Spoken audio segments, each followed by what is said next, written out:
This is not a kid-friendly show.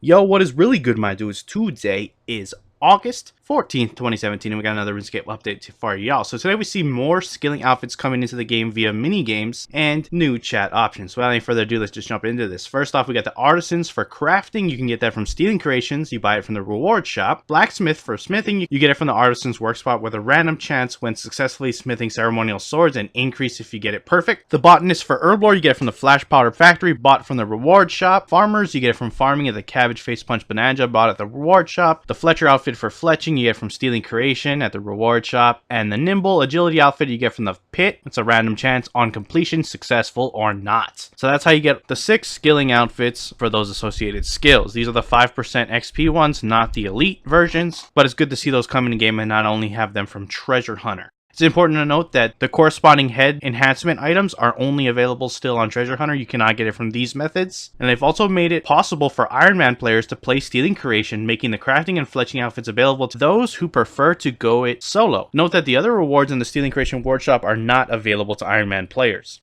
So next up, we got the new chat options. Chatbox is now 2 modes, switchable by clicking the new cog icon on the chat interface and selecting switch mode. The first is very similar to the chat you know so well. We just replaced the old hamburger icon with a cog and moved the filter button to the right to sit alongside. New alternative mode has a range of the most used options immediately to hand, with the rest just click away in the options cog.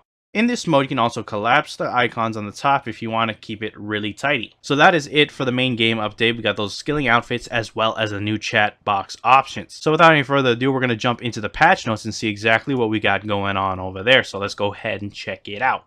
Transparency issue with the beach grills has been fixed. An issue with lighting in several wilderness underground areas has been fixed. The world gate engram is no longer floating. Crystal steel chompas now require 71 wood cutting, mining, and fishing to use. Skill chompas now use the correct amount of XP when used from the backpack while wood cutting. Players can now consistently teleport their filled urns with any crafting level.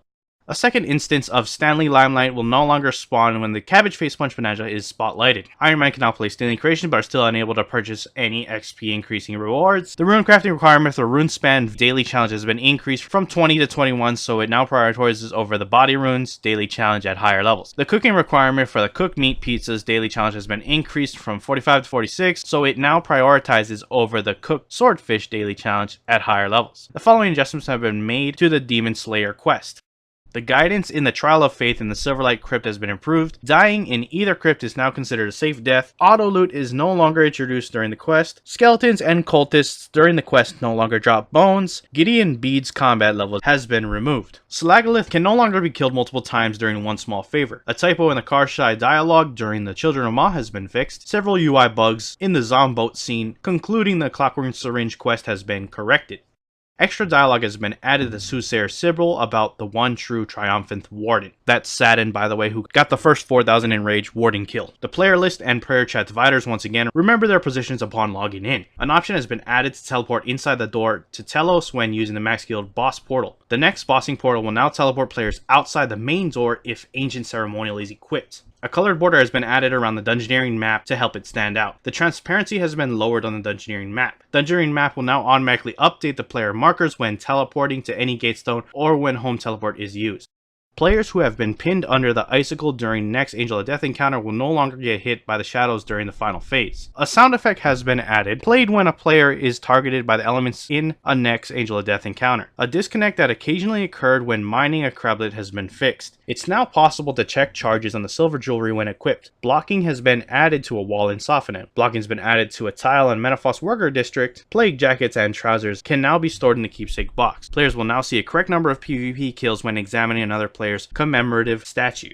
The Berserk auras will now reset the boosted stats on removal or logout, and the stat cap of 145 has been added when the auras are active. Berserker Essence once again boosts stats over 118 when using Berserker auras. Players can now read augmented Virtus books. Some typos in the Heffen and Cruis Voice of Saren tooltips has been fixed. A missing word's been added in while when buying Death's Deal as a Reaper reward. The Call Pet button on the Pet's interface now consistent with the rest of the interface. A number of typos in the Carnelian Rising's Pet Wolf interactions have been fixed. A typo that previously displayed when Death Touch Bracelet degrades has been fixed.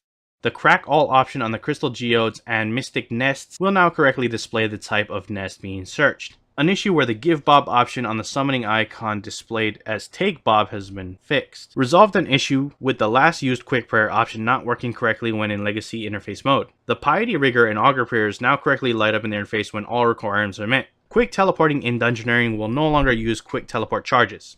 And the following has already gone live. These are hotfixes that went live throughout the week, so these were already in the game prior to the update, so you could pause it if you want to go check it out.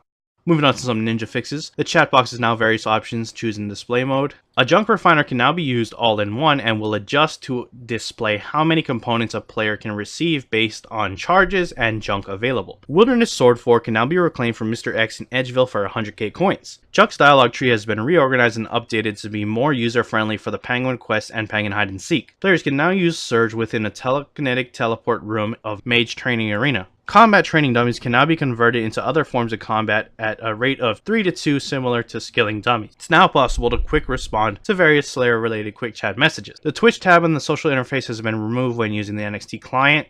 Manifest VIP area has been added to the list of skill portal locations in the max guild area of Perthinus. Ethereal headpieces now have a withdraw essence option when worn, similar to the Wicked Hood. The confirmation on the Wizard's Tower teleport has been removed. Ethereal headpieces now correctly identify if the player has a Wicked outfit set stored inside the player's own house. Clan Wars now offers the option to toggle various aid options, Saren spells, and has more viewing orbs in larger arenas. Skeletal Horror can now be reset using weekly D&D tokens. Rune Metrics telemetry display will no longer be displayed by default when quick loading a predefined interface layout. During the Ithil Voice of Saren, the clay rocks will not deplete. And here are some ninja fixes to the free-to-play game. Free players can now ask Wizard Jalarast in the Wizard's Tower to make split bark armor with the correct ingredients. Hollow bark, fine cloth, and snake skin / hide are now tradable by free players. Split bark armor is now equipable and tradable by free players. Snake skin armor, Turoth boots, and Basilisk boots are now equipable by free players. Crossbows and bolts up to and including rune can now be equipped by free players unless they are locked behind members' content. A larger variety of combat abilities have been made available to use on free worlds. And finally, free players may now use the price checker to check prices of members' items. So that is it for your patch notes and the main game update. Links to both of those will be down in the description below. If you want to go check out for yourself, you can choose to do so. Anyways, that's it for the video. If you enjoyed it, hit that like button. If you are not subscribed yet and you want to stay up to date on all things RuneScape related, then hit that subscribe button. Anyways, I appreciate you guys watching. I am out. Peace.